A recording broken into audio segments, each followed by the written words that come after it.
ஓம் ஸ்ரீராம ராம ராமேதி ரமே ராமே மனோரமே சகசிரநாம தத்துல்யம் ஸ்ரீராம நாம வராணனே. உலகம் யாவையும் தாமுழா வாக்கலும் நிலைபெறுத்தலும் நீக்கலும் நீங்களா அழகிலா விளையாட்டுடையார் அவர் தலைவர் அன்னவர் சரண் நாங்களே. எத்திர எத்திர ரகுநாத கீர்த்தனம் தத்திர தத்திர கிருத்தமாஸ்தகாஞ்சலிம் வாஷ்பவாரி பரிபூர்ணலோச்சனம் மாருதிம் நமது ராட்சசாந்தகம்.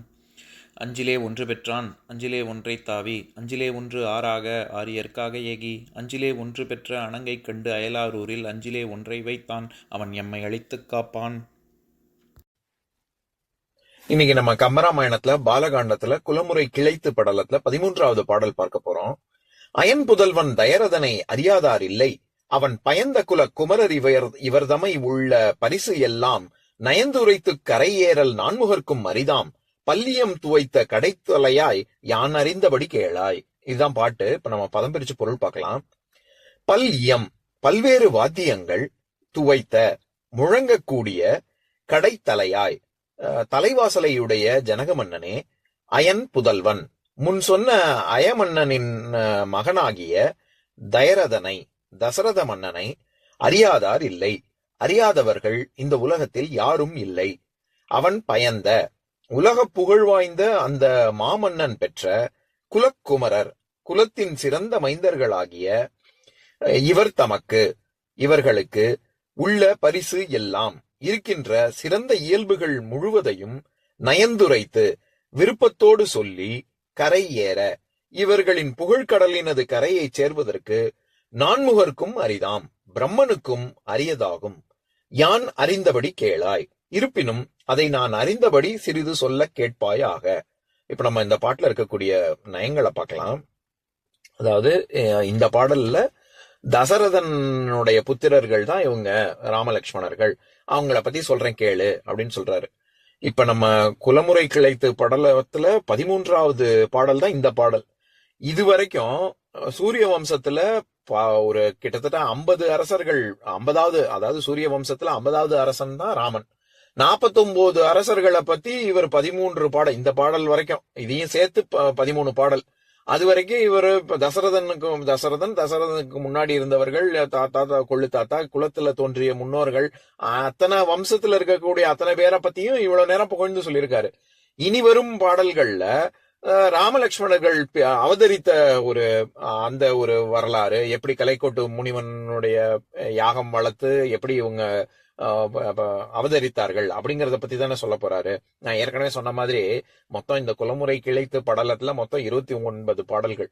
அதுல 13வது பாடல் தான் இப்ப பாத்துக்கிட்டு இருக்கோம். 29ல 13 பாடல் இவர்களுடைய முன்னோர்கள் 49 பேரையும் சொல்லிட்டு, அடுத்து இவர் 16 பாடல்கள் இவர்கள் பிறந்ததை பத்தி தான் சொல்ல போறாரு. அதனாலதான் நான் முதலையே சொன்னேன், ஏதோ ரகுகுல பெருமை வேற ராமனின் பெருமை வேறன்னு பிரிச்சு பார்க்கவோ, அல்லது ராமனின் பெருமை கம்மி அவங்களுடைய முன்னோர்கள் பெருமை ஜாஸ்தி இன்னும் பிரிச்சு அந்த மாதிரி எல்லாம் பாத்திரக்கூடாது. கம்பனின் பாடல் வரிசையே அப்படித்தான் இருக்கு. இப்போ 29 பாடல்ல 13 பாடல்கள் அவர்களுக்கும், 16 பாடல்கள் இவங்க 2 பேருக்கும் இவர்களுடைய வரலாறு, பிறந்தது வளர்ந்தது பிறப்பும் வளர்ப்பும் பத்தி சொல்றாரு. அந்த பாடல் வரிசையா அப்படிதான் வச்சிருக்காரு. அது ஒரு தனி சிறப்பு. இப்ப நம்ம இந்த பாடல்ல இருக்கக்கூடிய சில நயங்களை பார்க்கலாம். அயன் புதல்வன் தயரதனை அப்படின்னு சொல்றாரு. போன பாட்டுல நம்ம அஜ மகாராஜாவை பத்தி தானே பார்த்தோம், அவருடைய சிறப்பு எப்படி எப்பேற்பட்டதுன்னு. அவருடைய புதல்வன் தசரதன், அவனை பத்தி தெரியாதவங்களே அறியாதார் இல்லை அப்படின்னு சொல்றாரு. அப்ப அறியாதார் இல்லைன்னா அப்ப ஜனக மன்னன் யாருன்னு தானே கேக்குறாரு. அப்ப ஜனக மன்னனுக்கு தசரதனை பத்தி தெரியாதான்னு தெரியல போல இருக்கு அப்படின்னு நினைச்சிடக்கூடாது. நம்ம பொதுவாவே இதை 2 விதமா பொருள் சொல்ல முடியும். ஒண்ணு, இப்ப நம்ம பொதுவாவே யார்ட்டையாவது பேசும்பொழுது அவரை பத்தி சொல்லும் பொழுது, ஓ என்ன சார் அவரை தெரியாதுங்கிறீங்க, அவரை தெரியாதா அப்படின்னு சொன்னாலே என்ன அர்த்தம்?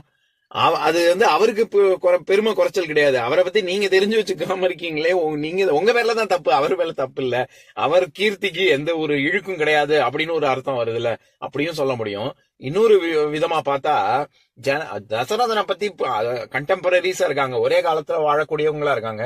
அப்ப தசரதனை பத்தி ஜனகனுக்கு தெரியாதா? தெரியும். ஆனாலும் அவரை பற்றி அறியாதார் இல்லைன்னா, சார் இவங்க யாருன்னு நினைக்கிறீங்க, அவர் பிள்ளை அப்படின்னு, ஓ அவர் பிள்ளையா அப்படின்னு கேட்டா என்ன அர்த்தம்? அவரை பத்தி தெரியும், அவருடைய பிள்ளைங்க இவங்க அப்படின்னு தான் தெரியாது, ஆனா அவரை பத்தி தெரியும் அப்படின்னு நம்ம அர்த்தம் கொள்ளலாம். அதனால அறியாதார் இல்லைன்னா அதுல ஏதோ ஜனகனுக்கும் தெரியல அப்படின்னு நினைச்சிடக்கூடாது. ஜனக மன்னனுக்கு தெரியும். இவருக்கு விஸ்வாமித்திரர் சொல்லும் பொழுது தசரதனை தெரியாதவங்க இந்த உலகத்துல யாருமே இல்ல அப்படின்னு பெருமையா சொல்றாரு. அவன் பயந்த குலக்குமரர் இவர் தமை உள்ள பரிசு எல்லாம். நான் எப்பவுமே சொல்லியிருக்கேன், குலம் அதாவது குலமகள் அப்படின்னு சொன்னாலே அது உயர்ந்த குலத்தில் தோன்றிய பெண் அப்படின்னு தான் பொருள் கொள்ளணும். அந்த மாதிரி அவன் பயந்த குலக்குமரர் அப்படின்னா அவன் தசரதன் பெற்ற இந்த உயர்ந்த தன்மை கொண்டுள்ள இந்த குமரர்கள் அப்படின்னு தான் பொருள் கொள்ளணும். இவர் தமை உள்ள பரிசு எல்லாம். பரிசு அப்படிங்கிற சொல்லும் பல முறை நம்ம பார்த்திருக்கோம் கம்பராமாயணத்திலேயே. அது குணம், விதம், விதி, அப்புறம் பரிசு பொருள், நன்கொடை, கொடை, இப்படிலாம் நிறைய பொருள் இருக்கு. ரொம்ப அடிக்கடி சொல்லக்கூடிய ஒரு உதாரணம், அதாவது தன்மை, குணம் அப்படின்னு சொல்றோம்ல, அதுக்கு வரக்கூடிய சொல் அந்த அந்த பொருள். அதாவது 4000 திவ்ய பிரபந்தத்துல 3ஆம் பத்துல 3ஆம் திருமொழி திருச்சித்திரக்கூடத்துல இருக்க பாடிய பாடல். அதுல 2வது பாடல், அதை படிக்கிறேன் கேளுங்க. பெய்மகள் கொங்கை நஞ்சுண்ட பிள்ளை பரிசுது வென்றால் மாநில மாமகள் மாதர் கேழ்வன் இவன் என்றும் வண்டு உன் பூமகள் நாயகன் என்றும் புலங்கிழு கோவியர் பாடி தேமலர் தூவ வருவான் சித்திரக்கூடத்துள்ளானே அப்படிங்கிற பாடல்ல பேய்மகள் கொங்கை நஞ்சுண்ட பிள்ளை பரிசுது வென்றால், அந்த இடத்துல பிள்ளை பரிசு அப்படின்னு வருது இல்ல, அது பேய்ச்சியான பூதனை அப்படிங்கிற கொங்கைகள், அவளுடைய கொங்கைகள்ல இருந்து தடவி இருந்த நஞ்சை உறிஞ்சி உண்டான் இந்த பிள்ளை, அப்பேற்பட்ட தன்மை கொண்ட இந்த பிள்ளை அப்படின்னு அந்த இடத்துல தன்மை குணம் அப்படிங்கிற பொருள்ல தான் வருது. எதுக்கு சொல்ல வரேன், அந்த மாதிரி இந்த இடத்துலயும் இது குலக்குமரர் இவர் தமை உள்ள பரிசு எல்லாம் அப்படின்னா இவங்கள்ட்ட இருக்கக்கூடிய தன்மை பத்தி நான் சொல்றேன் கேளு அப்படின்னு சொல்ல வர்றாரு. இந்த ராமலட்சுமணர்கள் கிட்ட இருக்கக்கூடிய நற்பண்புகள், அதை பத்தி நான் சொல்றேன் கேளு. அது நயந்துரைத்து கரையேறல் நான்முகருக்கும் அரிது அப்படின்னு சொல்றாரு. இது ரெண்டு விதமா பொருள் சொல்ல முடியும். நான்முகருக்கும் அரிது அப்படின்னு. அரிது அப்படின்னா அருமை அப்படிங்கிற சொல்லுக்கு இன்மை, அப்புறமா அருமை, அது ரொம்ப பிரமாதமா இருக்குன்னு சொல்றோம்ல, அப்படி பொருள் இருக்கு. அதை தவிர ரொம்ப ரேர், அரிதானது, ரொம்ப அபூர்வமானதுன்னு சொல்றோம்ல, அப்படியும் பொருள் இருக்கு. இந்த இடத்துல சொல்லி நான் ஓரளவுக்கு தான் சொல்ல முடியும், முழுசா சொல்லவே முடியாது அவர்களுடைய பெருமை அப்படிங்கிற பொருள்ல தான் இந்த இடத்துல வருது.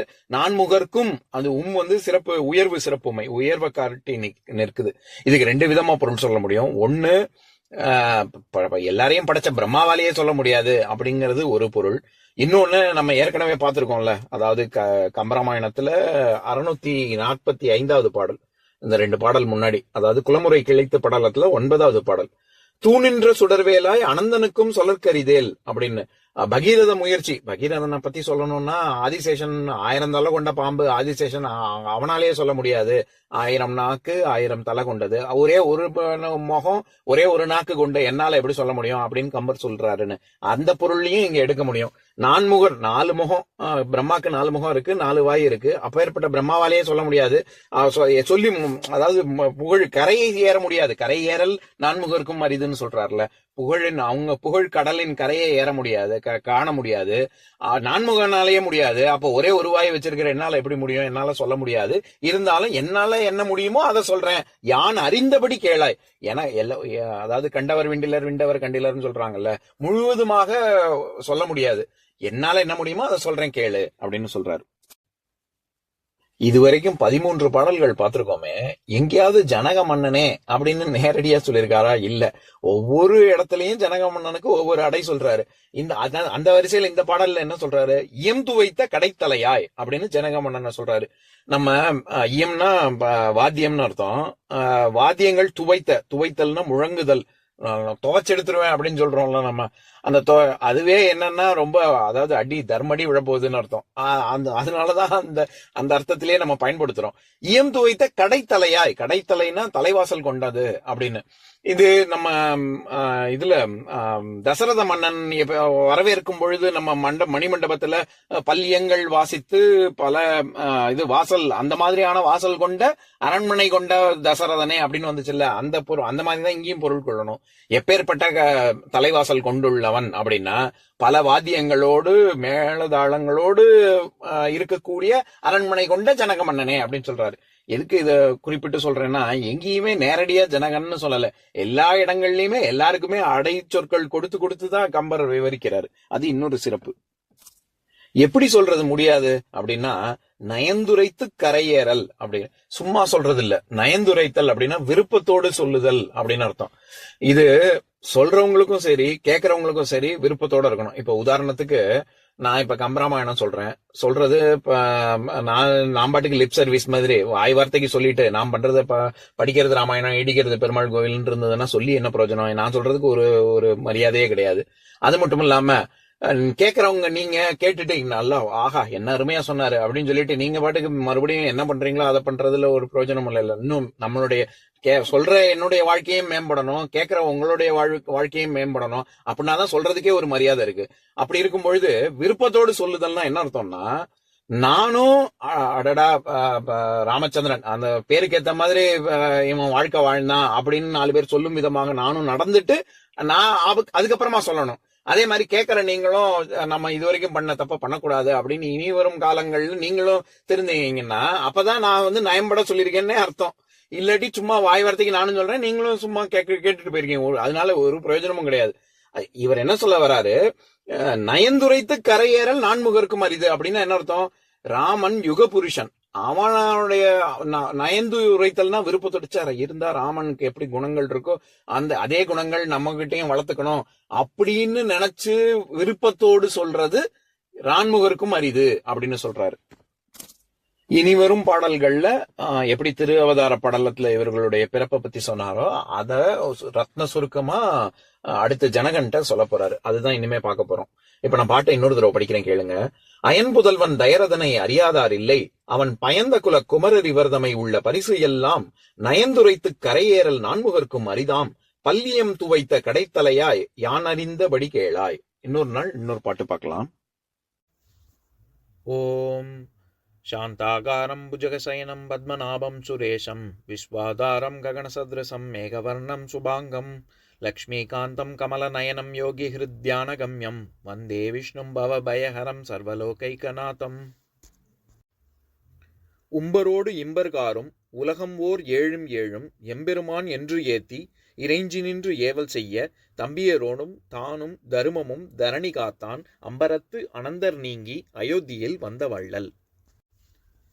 ஓம் பூர்ணமதః பூர்ணமிதம் பூர்ணாத் பூர்ணமுதஸ்யதே பூர்ணஸ்ய பூர்ணமாதாய பூர்ணமேவாவசிஷ்யதே. ஓம் சாந்தி சாந்தி சாந்திः.